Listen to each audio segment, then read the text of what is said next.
45కి దగ్గరవుతున్న కవితకు రాత్రిళ్ళు ఉన్నట్టుండి నిద్రలోనే చెమటలు పట్టడం, ఎవరు పలకరించినా చిరాకు పడటం వంటి లక్షణాలు తరచూ కనిపిస్తున్నట్టు చెబుతుంది.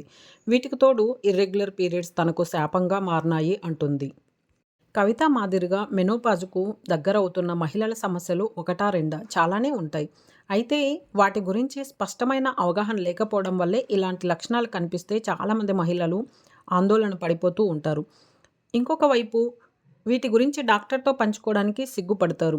అయితే ఈ సిగ్గు బిడియం వదిలి మెనోపాజ్ గురించి ముందుగానే అవగాహన పెంచుకుంటే ఈ దశలో కూడా ఆరోగ్యంగా సౌకర్యంగా ఉండవచ్చు.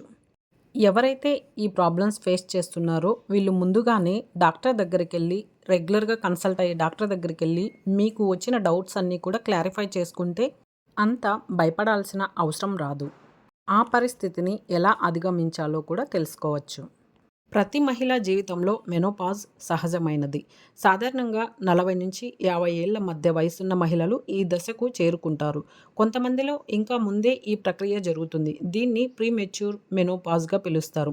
ఏదేమైనా ఈ దశలోకి ప్రవేశించే క్రమంలో మహిళల్లో కొన్ని సాధారణ లక్షణాలు కనిపిస్తాయి. నెలసరి క్రమం తప్పడం, రాత్రిళ్ళు ఉన్నట్టుండి చెమటలు పట్టడం, వెజైనా పొడిబారిపోవడం, లైంగిక కోరికలు తగ్గిపోవటం, అలసట, నీరసం, చిరాకు, ఒత్తిడి, జీర్ణ సంబంధిత సమస్యలు.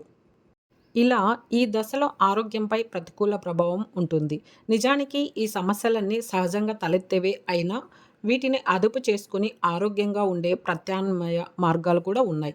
అందుకే మెనోపాజ్ దశలోకి ప్రవేశించే మహిళలు ముందుగానే వీటి గురించి డాక్టర్ని అడిగి తెలుసుకోవాలి.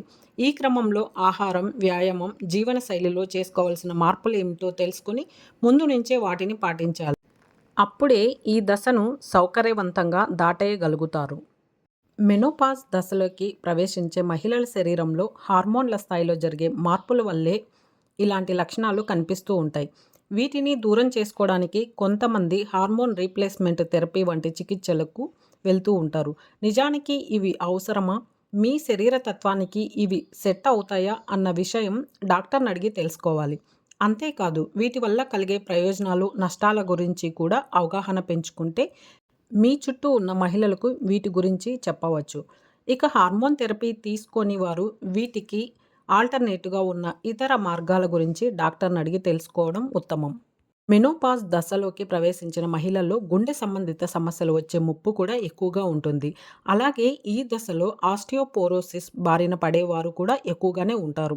అందుకే వీటి గురించి ముందుగానే అవగాహన పెంచుకోవడం వల్ల గుండె, ఎముకల ఆరోగ్యాన్ని కాపాడుకోవచ్చు. ఈ క్రమంలోనే ఆయా అవయవాల పనితీరు, ఆరోగ్యం గురించి తెలుసుకోవడానికి ఎలాంటి వైద్య పరీక్షలు చేయించుకోవాలో డాక్టర్ని అడిగి వాటిని చేయించుకుంటూ ఉండాలి. ఏవైనా సమస్యలుంటే వాటికి మందులు వాడటం, ఆహారం, వ్యాయామ నియమాల్లో చేసుకోవాల్సిన మార్పుల గురించి అడిగి తెలుసుకుని వాటిని పాటించటం ముఖ్యం. ఇలా చేసుకునే మార్పులే ఇటు గుండె, ఎముకల్ని దృఢంగా చేస్తాయి. మరోవైపు మెనోపాజ్ దశలోనూ సౌకర్యవంతంగా ఉండేలా చేస్తాయి. మెనోపాజ్ దశలో ఈస్ట్రోజన్, ప్రొజెస్టెరాన్ వంటి లైంగిక హార్మోన్ల స్థాయిలు చాలా వరకు తగ్గిపోతాయి. దీనివల్ల కొందరిలో వెజైనా పొడిబారిపోయి శృంగార కోరికలు తగ్గుతాయి. అయితే ఈ విషయంలో నిర్లక్ష్యంగా వ్యవహరిస్తే అటు లైంగిక ఆరోగ్యం దెబ్బతింటుంది, మరోవైపు భార్యాభర్తల అనుబంధానికి ముప్పు వాటిల్లే ప్రమాదం ఉంటుంది. అందుకే ఈ విషయంలో సిగ్గుపడకుండా ఏం చేయాలో సంబంధిత నిపుణులను అడిగి తెలుసుకోవాలి. ఈ దశలో కొంతమంది వివిధ రకాల చికిత్సలు తీసుకోవడం, లూబ్రికెంట్స్, క్రీమ్స్ వాడటం వంటివి చేస్తారు. ఇవి మంచివేనా అన్న విషయం వాడే ముందే డాక్టర్ని అడిగి తెలుసుకోవడం మంచిది.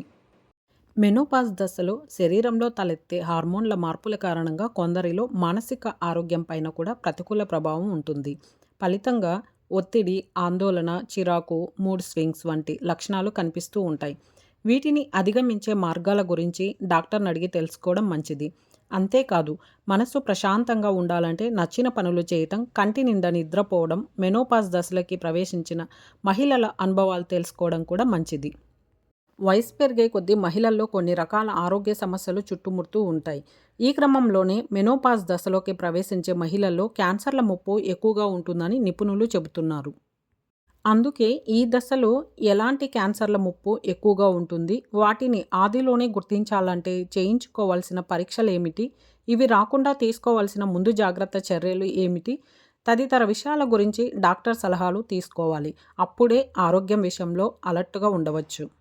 వీటన్నిటితో పాటు తీసుకునే ఆహారం, చేసే వ్యాయామాలు, బరువును అదుపులో ఉంచుకోవడానికి పాటించాల్సిన చిట్కాలు వంటి అంశాల గురించి డాక్టర్ని అడిగి తెలుసుకుంటే ఈ దశలో పలు ఆరోగ్య సమస్యలు ఎదురైనా అవగాహనతో వాటిని అధిగమించవచ్చు, ఆరోగ్యంగా కూడా ఉండవచ్చు. మెనోపాజ్ సమయంలో యోగా మీకు అవసరమైన సహజ సహాయం చేస్తుంది. ఈ దశలో శరీరంలో, మనసులో అనేక మార్పులు వస్తాయి. అలసట, నిద్రలేమి, ఉత్కంఠ, హార్ట్ ఫ్లాష్లు ఇవన్నీ సహజమే, కానీ పరిష్కారం ఉంది. ఆన్లైన్ యోగా క్లాసుల ద్వారా మీరు మళ్ళీ శాంతి, ఉత్సాహం, విశ్రాంతిని పొందవచ్చు. రోజుకు కేవలం 1 గంట మాత్రమే మీ ఆరోగ్యం, ఆనందానికి పెద్ద మార్పు తీసుకొస్తుంది. ఈరోజే ఆన్లైన్ యోగా క్లాసులకి జాయిన్ అవ్వండి. మీ శరీరాన్ని ప్రేమించండి. వివరాల కోసం DM లేదా వాట్సాప్ చేయండి.